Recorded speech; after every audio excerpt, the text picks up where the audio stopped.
वित्त मंत्री निर्मला सीतारमण ने आर्थिक पैकेज की 5वीं किस्त की घोषणा की। वित्त मंत्री निर्मला सीतारमण ने कहा कि पीएम गरीब कल्याण योजना के तहत टेक्नोलॉजी का इस्तेमाल कर डायरेक्ट बेनिफिट ट्रांसफर कैश का किया गया है। निर्मला सीतारमण ने बताया कि देश के 20 करोड़ जन धन खातों में डायरेक्ट बेनिफिट ट्रांसफर के जरिए 500 रुपए भेजे गए। प्रवासी मजदूरों को उनके घर पहुंचाने का इंतजाम भी पैकेज में किया गया है। वित्त मंत्री ने कहा कि मजदूरों को उनके गृह राज्यों तक पहुंचाने के लिए 85% खर्च केंद्र सरकार दे रही है। कोरोना के खिलाफ जंग में स्वास्थ्य विभाग को 15,000 करोड़ रुपए देने की बात वित्त मंत्री ने कही। ऑनलाइन शिक्षा पर जोर देते हुए वित्त मंत्री ने कहा कि स्वयं प्रभा डीटीएच चैनल में पहले 3 थे, जिसमें 12 और नए चैनल जोड़े जाएंगे। कंपनी कानून के ज्यादातर प्रावधानों को डिक्रिमिनलाइज किया जाएगा। 1 साल तक दिवालिया घोषित करने की प्रक्रिया पर रोक लगाई जाएगी। सरकार नई पब्लिक सेक्टर नीति की घोषणा करेगी। इसमें यह तय होगा कि कौन से रणनीतिक सेक्टर में कौन सी पब्लिक सेक्टर की कंपनी रहेगी। रणनीतिक सेक्टर में सरकार प्राइवेट कंपनियों को भी प्रवेश देगी। वित्त मंत्री ने कहा कि रिजर्व बैंक ने राज्यों के कर्ज लेने की लिमिट 60% तक बढ़ा दी है। राज्यों ने अपनी उधारी सीमा का 14% ही कर्ज लिया है। राज्यसभा सांसद डॉक्टर किरोड़ी लाल मीणा ने कहा कि कोरोना वायरस का संक्रमण कब खत्म होगा, इसके बारे में अभी कुछ नहीं कहा जा सकता। देश में कोरोना संक्रमित की संख्या 90,927 हो गई है। 34,109 मरीज ठीक हुए हैं। 2,872 की मौत हुई है। महाराष्ट्र में कोरोना पॉजिटिव मरीजों की संख्या 30,706 हो गई है, जिनमें से 1,135 लोगों की मौत हो चुकी है। 7,088 मरीज ठीक हुए हैं। गुजरात में कोरोना मरीजों की संख्या 10,988 हो गई है, जिसमें से 625 लोगों की अभी तक मौत हो चुकी है, जबकि 4,038 लोग ठीक हो चुके हैं। दिल्ली में कोरोना पॉजिटिव मरीजों की संख्या 9,333 हो गई है, जिनमें से 129 लोगों की मौत हुई है। 3,926 लोग ठीक हुए। तमिलनाडु में कोरोना पॉजिटिव मरीजों की संख्या 10,555 हो गई है, जिनमें से 74 लोगों की मौत हुई है, जबकि 3,538 लोग ठीक हुए। उत्तर प्रदेश में कोरोना मरीजों की संख्या 4,258 हो गई है। 104 लोगों की मौत हुई है। 2,441 लोग ठीक हुए। उत्तर प्रदेश में 24 घंटे में कोरोना के 203 मामले दर्ज किए गए। यहां मौत का आंकड़ा 100 को पार कर गया है। मध्य प्रदेश में कोरोना की रफ्तार नहीं थम रही है। बीमारों की संख्या 4900 के पार चली गई है।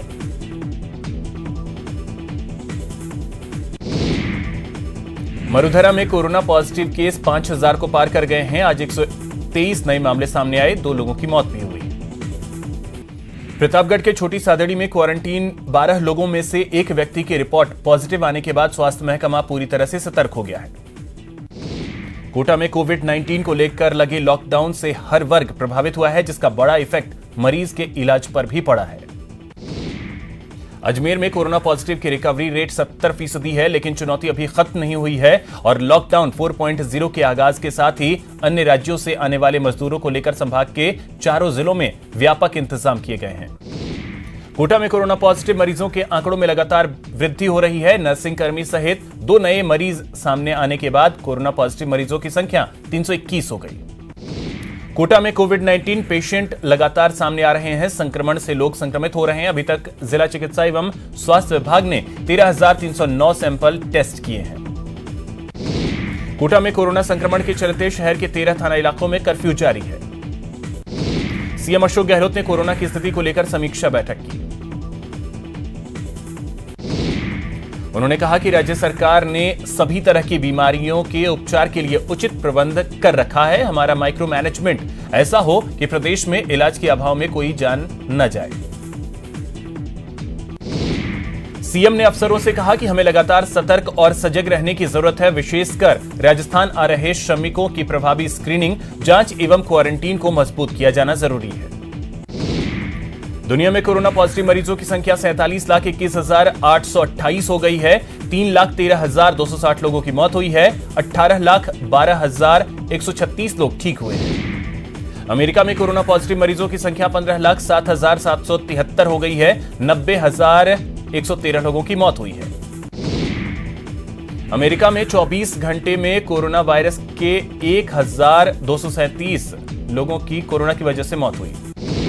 स्पेन में कोरोना मरीजों की संख्या 2,76,505 हो गई है। 27,563 लोगों की मौत हुई है।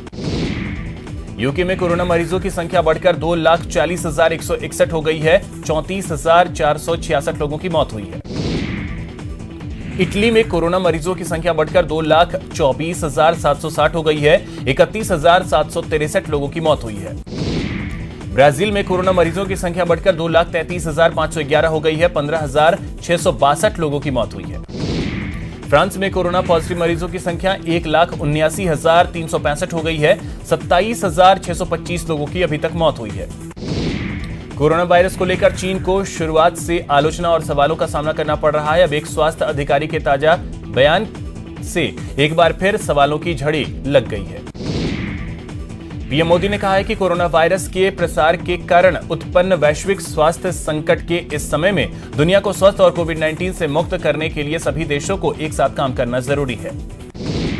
पीएम मोदी ने यह बात अमेरिकी राष्ट्रपति डोनाल्ड ट्रंप के उस ट्वीट के जवाब में कही जिसमें उन्होंने भारत को अच्छा मित्र बताया।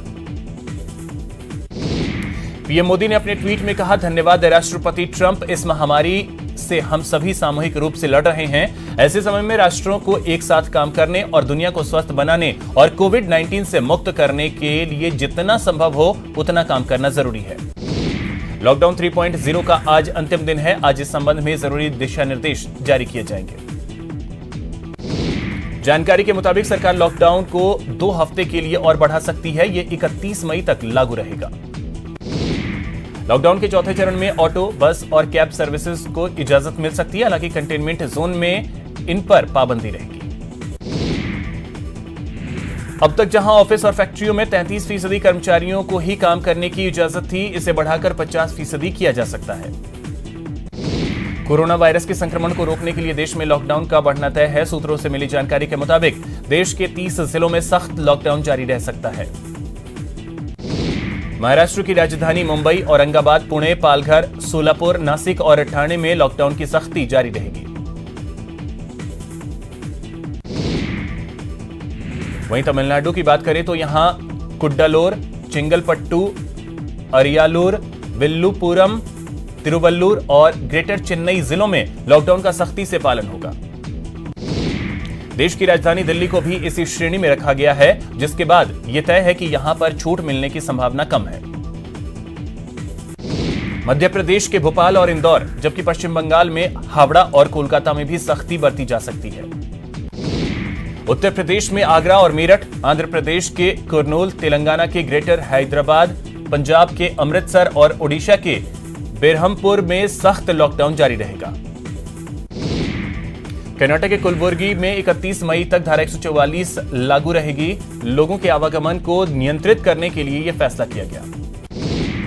मुंबई में महाराष्ट्र सरकार ने प्रवासी मजदूरों को कर्नाटक और मध्य प्रदेश की सीमाओं तक छोड़ने के लिए बसों की व्यवस्था की। करौली में तेलंगाना में फंसे राजस्थान के श्रमिकों को लेकर नागलपल्लई जालौर श्रमिक स्पेशल ट्रेन हिंडौन सिटी पहुंची। डूंगरपुर में 18 नए प्रवासियों में कोरोना वायरस की पुष्टि हुई है। ऐसे में जिले में कोरोना मरीजों की संख्या बढ़कर 60 हो गई। बारां में लॉकडाउन के चलते दूसरे जिले में फंसे लोगों को अब जिले की सीमा में बिना पास के छूट मिलने के बाद बड़ी राहत मिली है।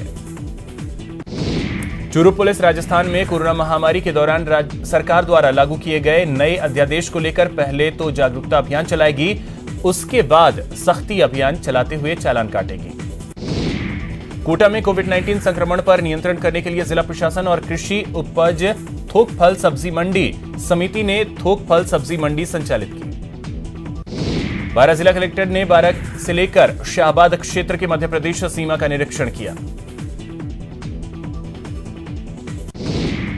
भीलवाड़ा में पहली बार टिड्डी दल के आने से किसानों के साथ साथ प्रशासन और कृषि विभाग में हड़कंप मचा हुआ है। टिड्डी दल अब बनेड़ा से होते हुए रायला और शाहपुरा की तरफ कूच कर रहा है। डूंगरपुर जिला प्रशासन प्रवासियों को लेकर पूरी गंभीरता बरत रहा है। इसी को लेकर डूंगरपुर जिला कलेक्टर कानाराम ने सभी ग्राम पंचायतों के सरपंचों से वीडियो कॉन्फ्रेंसिंग के माध्यम से संवाद किया। अजमेर में लॉकडाउन के तहत राधा स्वामी सत्संग की ओर से अजमेर के लोगों सहित सड़कों पर चल रहे मजदूरों को राहत सामग्री का वितरण किया गया। लोगों में जागरूकता फैलाने के लिए कोटा की नेशनल यूथ अवार्डी डॉक्टर निधि प्रजापति के निर्देशन में दुनिया के 5 देशों के लोगों ने एक सकारात्मक संदेश दिया है। भरतपुर के अस्पताल में रक्त की कमी होने पर रक्तदाता सामने आने लगे हैं। अस्पताल में तो रक्तदान शिविर का आयोजन किया जा रहा है। डूंगरपुर नगर परिषद की ओर से शहर की बेटियों को सशक्त व मजबूत बनाने के लिए पिछले 1.5 साल से कराटे क्लासेस चलाई जा रही हैं। भरतपुर के वेद विद्यालय में आज अक्षय तृतीया पर लॉकडाउन की पालना करते हुए भगवान श्री परशुराम का पूजन किया गया। प्रदेश के सामाजिक न्याय एवं अधिकारिता मंत्री मास्टर भंवरलाल मेघवाल के स्वस्थ होने को लेकर दुआओं और प्रार्थनाओं का दौर जारी है। जैसलमेर में पूर्व राजघराने के नाचना ठाकुर केशरी सिंह का निशाने लगाने का वीडियो सोशल मीडिया पर वायरल हो रहा है।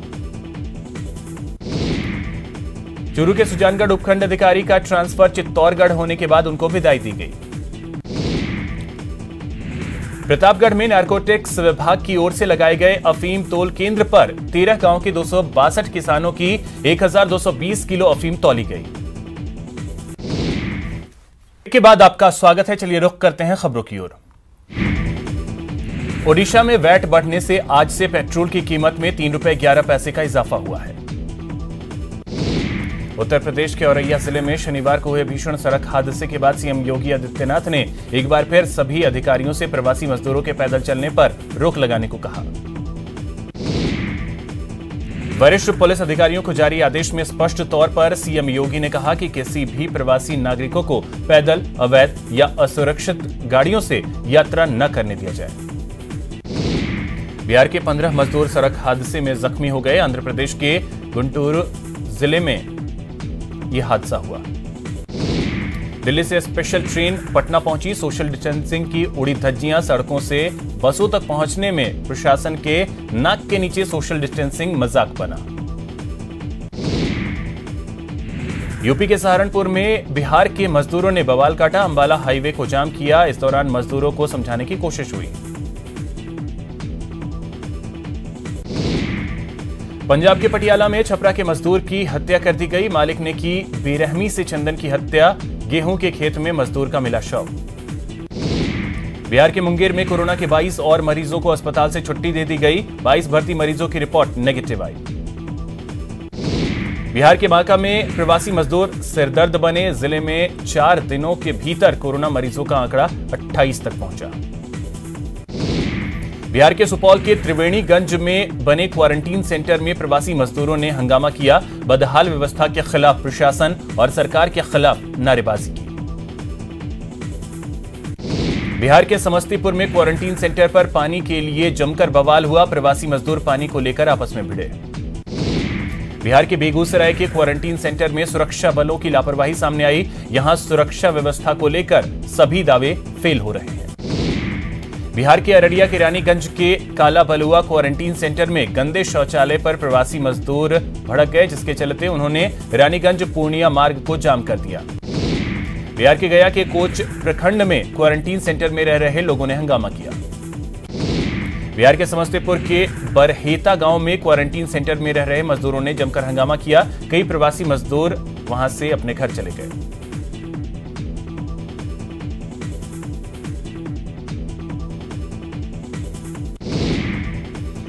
गुजरात के कच्छ से श्रमिक स्पेशल ट्रेन से बिहार के छपरा पहुंचे 1189 मजदूर। सभी मजदूरों की स्क्रीनिंग की गई। बिहार के बांका में झोपड़ी लगाकर सेल्फ क्वारंटीन पर मजदूर। ग्रामीणों की रजामंदी से गांव के बाहर झोपड़ी बनाकर लोग हो रहे क्वारंटीन। बिहार के लखीसराय में कोरोना मरीजों की संख्या लगातार बढ़ती जा रही है। प्रशासन अलर्ट हो गया है।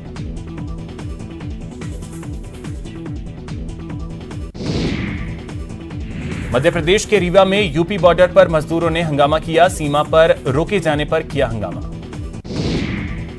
एमपी के रीवा में छात्रों की बस हादसे का शिकार हो गई। इस हादसे में किसी छात्र को कोई चोट नहीं लगी। हादसे के बाद ड्राइवर फरार हो गया। एमपी के खंडवा के छैगांव माकन में देर रात ऑटो पार्ट्स की दुकान में भीषण आग लग गई। एमपी के मंदसौर में कोरोना के 7 मरीजों को अस्पताल से डिस्चार्ज किया गया। एमपी के मंदसौर में पुलिस ने बदमाशों का सड़क पर जुलूस निकाला और जमकर पिटाई की। एमपी के सागर में 40 साल की महिला की रिपोर्ट पॉजिटिव आई है। मरीज सागर के सदर की रहने वाली है। एमपी के गुना में सड़क हादसे में 2 मजदूरों की मौत हो गई, वहीं 11 लोग जख्मी हो गए। एमपी के बड़वानी के गवा घाटी के पास हादसा हुआ। बताया जा रहा है कि मजदूरों के वाहन को ट्रक ने पीछे से टक्कर मार दी। एमपी के रीवा में पुलिस ने हत्या मामले का खुलासा किया। पुलिस ने बताया कि बेटी के प्रेमी ने रिश्ता खत्म करने से नाराज होकर पिता की हत्या की थी। अजमेर के भिनाई थानाधिकारी धर्मपाल मीणा पर मानव अधिकारों के उल्लंघन का आरोप लगाने का मामला सामने आया है, जिसके बाद अंतर्राष्ट्रीय मानवाधिकार एवं अपराध रोधी संगठन की ओर से उच्च न्यायालय में परिवाद पेश किया जाएगा। करौली के रणगवा तालाब में अज्ञात शव मिलने से क्षेत्र में सनसनी फैल गई। बारां के हरनावदा शाहजी थाना क्षेत्र में पुलिस की दबंगई का वीडियो सामने आया है।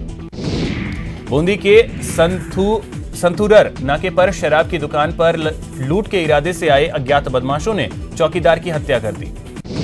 बारां के अटरू थाना क्षेत्र के खुरी गांव में एक शराबी पति ने अपनी पत्नी पर सरिये से ताबड़तोड़ वार कर उसकी हत्या कर दी। प्रतापगढ़ पुलिस की ओर से मादक पदार्थों की धरपकड़ अभियान लगातार जारी है। कार्रवाई कर छोटी सादड़ी थाना पुलिस ने 422 किलो अवैध डोडा चूरा जब्त किया।